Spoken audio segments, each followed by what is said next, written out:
Hi everybody, TJ Mack of Vintage Cards and Nostalgia here.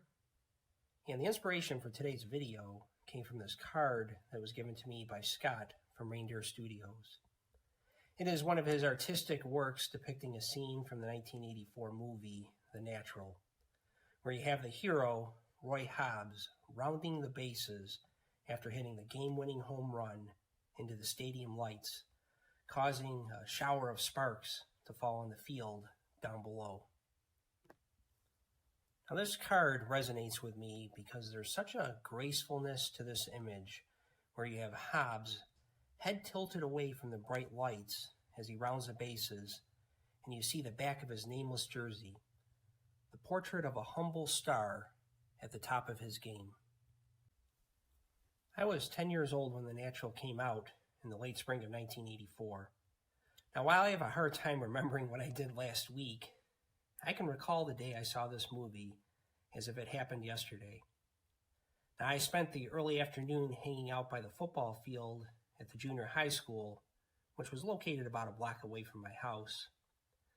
I was by myself and I just went over to Wilson Farms, which was a local convenience store that is now long gone. On the bottom shelf of their candy aisle, they would have packages of dime candies such as Cherry Chan, Now and Laters, Hot Dog Bubble Gum, and my favorite, Lemon Heads. Now, I would sit on the bleachers and reach into that plastic bag as I ate $1 worth of candy until I got a stomach ache. And I'd always say to myself, I'm going to suck on the lemon heads so they last longer. But I had little willpower, and I would inevitably bite down on them, and a burst of sour, artificial lemon flavor would fill my mouth. Well, on that day, my parents picked me up at the school, and we went to the Four Seasons Theater to see this new movie a lot of people were talking about. Back then, you would see the occasional trailer on TV and maybe get a brief write-up in the local paper, but you didn't know as much about movie plots because you didn't have the internet, of course. So I went in knowing a little more about it other than what I heard. And 2 hours later, I remember walking out just inspired in a way that I haven't felt before from watching a movie. For me, The Natural was like the Star Wars of sports movies in that it was different than any other I saw up to that time. It romanticized the game of baseball in the 1930s, which I believed helped kindle my love of vintage cards. Now, when I left the theater, I wanted to pick up a bat and hit a booming home run of my own. Unfortunately, my talents were far from Hobbesian, and I never came close to having that climactic moment. But the memory still stays with me to this day. I read that some psychologists believe that your personality is formed by the age of 7. Now, of course, experience and personal growth can impact your attitude and overall perspective. Now, I firmly believe that the year 1984 was pivotal in shaping the person I am today. It was a year that was brimming with optimism throughout the country. We had the Summer Olympics held in Los Angeles, where the U.S. won a staggering 174 medals compared to just 59 for second place West Germany. Now, of course, the Soviet Union and other communist bloc countries boycotted the games. And that year, you also had President Reagan's Morning in America campaign that touted the return of a prosperous nation that was stronger economically, militarily, and buoyed by the spirit that our best days lie ahead. Now, Reagan would go on to win 49 of 50 states in that November's election, something that seems crazy today considering how divided our country is. Now, this optimism spread to my household. 1984 was the year my dad bought our first ever home computer. Now, if you're old enough to remember, there were mom and pop computer stores appearing all over, just like card shops did in the late 1980s. It was an exciting time in personal computing. Now, computers were not commonplace in the blue-collar neighborhood I grew up in. In fact, my school only had one computer. And my dad, who never graduated from high school, was a supervisor at a chemical plant. I think this made him place an extra emphasis on education.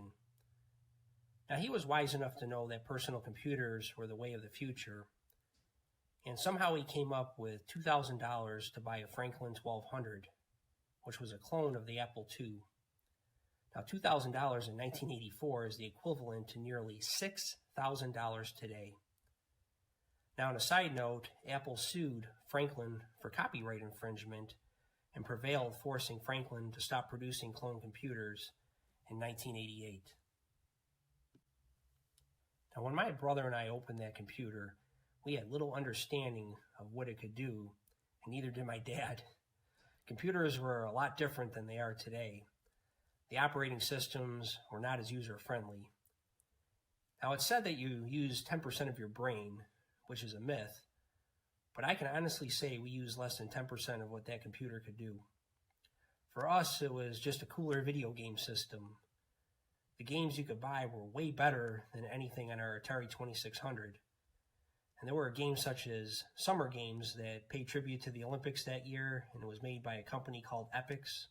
You had Castle Wolfenstein, Spy Hunter, Lode Runner. We would play these games for hours on end. I don't think it worked out as my dad had intended, but I can tell you he got his money's worth in the memories it gave my brother and me. Now, throughout this video, you've seen various 1984 Topps baseball, football, and hockey cards laid out before you. Now, these cards are markers of that time in my life. There was much to be optimistic about, with a bevy of young stars on the diamond, the rink, and the football field. In baseball, you had 23-year-old Don Mattingly, who edged out his teammate Dave Winfield to win his only batting title.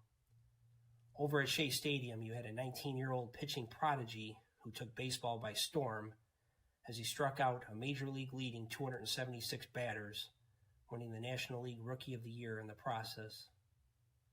Then on the other coast, there was this 24-year-old outfield who at the time sported a very svelte physique as he batted .351 with 33 stolen bases, winning his first of 8 batting championships.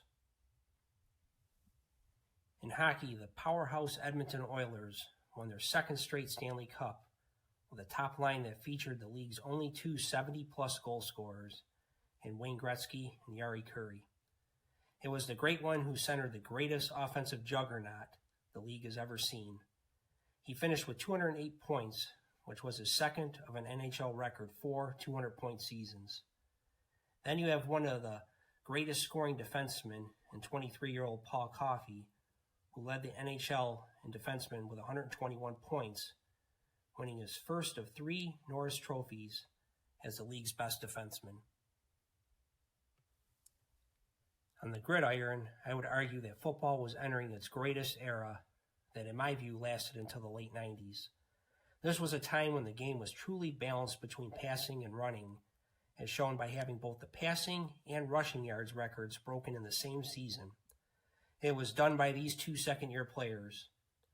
Now, Marino probably had the greatest quarterback season ever by becoming the first quarterback to throw for over 5,000 yards with 5,084, and he added a then record 48 touchdown passes. In LA, the goggled wonder, Eric Dickerson, broke O.J. Simpson's single-season rushing record with 2,105 yards. Not to be outdone, the veteran running back who still reigned supreme in the Windy City became the league's all-time leading rusher, breaking Jim Brown's record on October 7, 1984. Yes, there was much to be optimistic about in the sports that I love. I've said before that there are content creators and commenters that mention how they don't want to show or acquire cards that are frequently seen because they're readily available. That's fine. However, I would argue that is the magic of them. It is because these cards were widely available that we connect with them. We ripped the packs, traded them with our friends, and built the sets. You see, the story of Topps is the story of our childhood. But where these seemingly common cards differ is the stories that each collector brings to them. We all have our own unique collecting experiences that breathe life into the cards beyond the players being depicted. For me, the sight of these cards evokes a simpler time of close-knit city neighborhoods filled with laughter, kids playing hockey under the streetlights, ice cream trucks on a hot summer day, and neighborhood bonfires on cool spring evenings. An idealized childhood that no longer exists, and perhaps never fully did beyond the confines of my mind. But that is how I remember it. In a hobby that is increasingly concerned with identifying every flaw in a card and seeking the cardboard version of the golden ticket, I choose to celebrate the child that brought me to this glorious hobby in the first place. So thank you, Scott, for this beautiful card that conjured up some wonderful memories. You, my friend, are the embodiment of optimism and leaving the security of your day-to-day job by believing in yourself and the tremendous talent you have to offer. Here's to you having several Hobbesian moments as your artwork becomes the masterpiece of many collections. And to the rest of my friends, until next time, God bless and have a great week.